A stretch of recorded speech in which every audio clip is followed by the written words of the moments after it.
The kids on my school bus are crazy. Speaking about that, don't I got a story to tell you niggas. Like, niggas on the school bus, they don't care for human life. I swear to you. I remember when I was in like freaking like third grade, niggas were fighting in the morning. They said run it back when school's over. The nigga wanted to run it back again. Like, my bus driver did not care for humanity. That nigga drove and that was his job. Hot Cheetos flying in the back. Nigga ate, like, it was just bad, gang. We've all had to take the school bus at some point in our lives. Or maybe you haven't because you were a bike rider or you were homeschooled or you Bro, were... imagine being a bike rider. That'd be so fun. Nigga popping the what like this. Start off in the sun. Bro, that's so tough, bro. And I was always jealous of those car riders. Bro, these car riders, they get meal prep meals with their school lunches. Nigga, they got gourmet meals, gang. I'm not lie. Put it in the microwave, eat it. It's like, I wish that was me, gang. See, my mom tried to do that, right? But she like put the hot dog got soggy. And I had one of those like bags, like those what do you call it? Those like brown bags. So sometimes it just falls out. My nigga, like, bro, nigga had to put the food in his like pot. Sometimes I had to put it in my school bag and it smelled OD crazy, gang. But you know what I'm saying? Like, you know. I always imagine someone's mom picking them up and Chick-fil-A's in the back seat. And the mom is like, Chick-fil-A, this nigga had to win an honor roll to get that. There's no way. Eat up, little Timmy. I want you to be nice, full, and energized because we're going to Disney. But anyways, I had to take the school bus every day. And I remember having to wake up so early around like 6 o'clock in the morning. Bro. The sun wouldn't even be out yet and I'd already be so tired. I just stand at the bus stop waiting for the bus to come.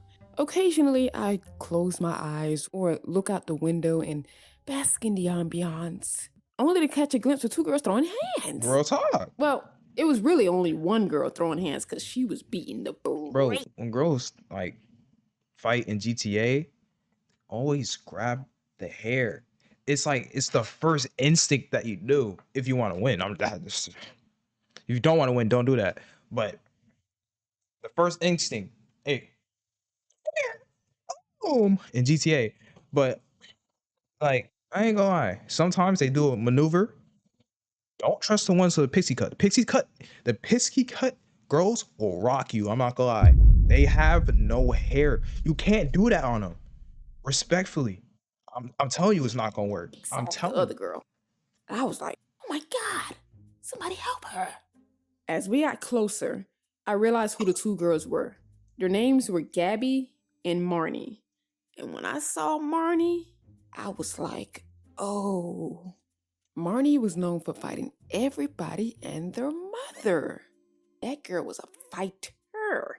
She was Mike Tyson. Don't let it get too close to your ear now, because she never, and when I say never, be honest, they have no coordination. Like they do it like they're throwing a baseball. Like it literally looks like that. I'm sorry, there's no like, you know, size up. It's just throwing, they look like they're just throwing a bunch of baseballs in GTA. You know what I'm saying? I mean, never lost a fight. And I only knew this girl name because she had a reputation. I had never talked to her or even had a class with her. And I wouldn't have wanted to talk to her anyways because, she vibrate too low to the flow for me. Once Marnie had finished piecing her up, Gabby just got on the bus. And I was surprised because had it been me, I would have went home, iced my face up, and them jokers would have never saw me again. Nope, you're never gonna see me again. I would have had to switch schools. I can't let my reputation have that. Aren't you the girl that got beat up by? No, we're not having that. We're not having that. No. But I felt bad, man, because like, dang, the day hadn't even started yet. And when I think about it, that's why they always fight again. I'm sorry for pausing on it, but this is why they always fight again. Because you niggas instigating a fight, nigga, bro. You niggas instigated. Aren't you the girl that got beat up by so-and-so? Then she gets pissed, so she got to redeem herself. She's like, round 2. Find out where she at. Then the other girl, they're gonna say that next thing, just keep on going and going until they go to ISS, gang. I'm sorry. something needs to change, gang. Real Even know talk. if my bus driver said anything. I mean, she had to have said something because that was such a serious fight. But this had happened in middle school, so I don't remember most of what happened after that. But I do remember this one time where this boy just fell out of a tree, just fell to the ground.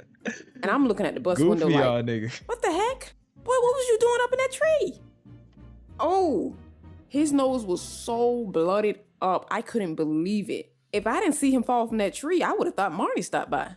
I never knew what was going on at that particular bus stop. There was always something going on over there. Now, there was this one guy who I thought was so weird. I had never talked to him before, but whenever we would get off the bus, he would walk 5 feet, stop, turn around as if he's looking at something, wait for me to pass him, and then start walking behind me again. GG's. Hey, here's the method you get in this situation.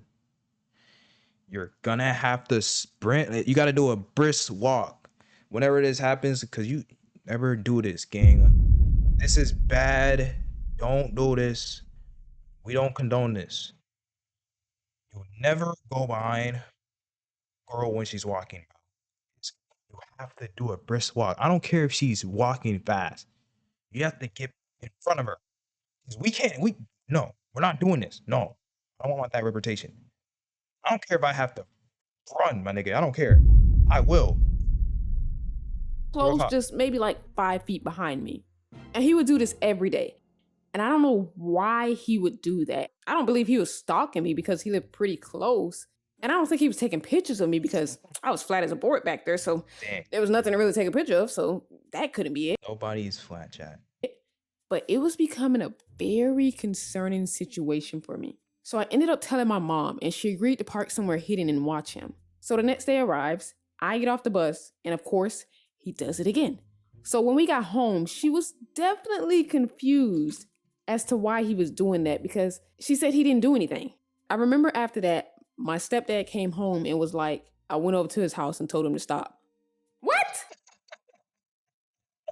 Yeah. Why would you do that? So he can stop following you. Oh man, it's gonna be awkward now. Yeah, it's gonna be awkward now. My mom and I, we were pretty upset because we were gonna figure something out. We don't know what it was gonna be, but it was gonna be something. But I was actually grateful that he went over to his house and said something because he stopped doing it. And it wasn't awkward after that. He would get off the bus and he'd just keep going straight. But enough about the kids. Let's talk about the grown-ups that were on my bus. On my bus, we You had talking a about the seniors? bus monitor and we had a bus driver. Oh, wait. Niggas had a bus monitor? What kind of school you been at? Nobody had no bus monitor at my school. The type of school I went to, not now, I'm not at that school no more. But type of school I went to when I was a jit, nigga, having a bus monitor is a privilege, gang. I've never heard that in my life. Niggas try to fight the bus monitor or something. What's And on? my bus monitor was freaking mean and strict. That lady was so Bus monitor is the bus driver. Cool. What is it? freaking mean. She would always be yelling at us not to pull the window down and to keep our legs out of the aisle and just stupid stuff like that. She was just so freaking strict. But for the most part, we were cordial. I wasn't a bad kid, so we really didn't have any problems until one day. One day I decided, hey, I'm gonna get off on another bus stop today. No. Wait, That what? sounds like such a great idea because What the- that bus stop Why would you go on another? is much closer to my house than Trying to be Dora the Explorer? the one I've been usually going to. So I'm just gonna do it. Well, that was a mistake because when I got on the bus the next day, the bus monitor handed me a note basically stating that I got off on an unapproved stop and I broke the freaking rules. Well, I was pissed. I was like, what? I'm not understanding this. I'm still getting off the bus in the same neighborhood. So why am I getting a referral? Why am I getting a note? Are you kidding me right now? What is this? I was so mad at that lady. I was like, I'm done with you. Huh? Looking back, I understand why she did the things she did and why she was the way she was. It was all for safety reasons. You gotta keep these kids in line. They You crazy, man. gotta keep They're them gonna keep on getting crazier. in order because the bus is such a small space with a bunch of kids who have different personalities that you can't play around with them. But don't get me wrong, I like riding the bus. We had some good times on there.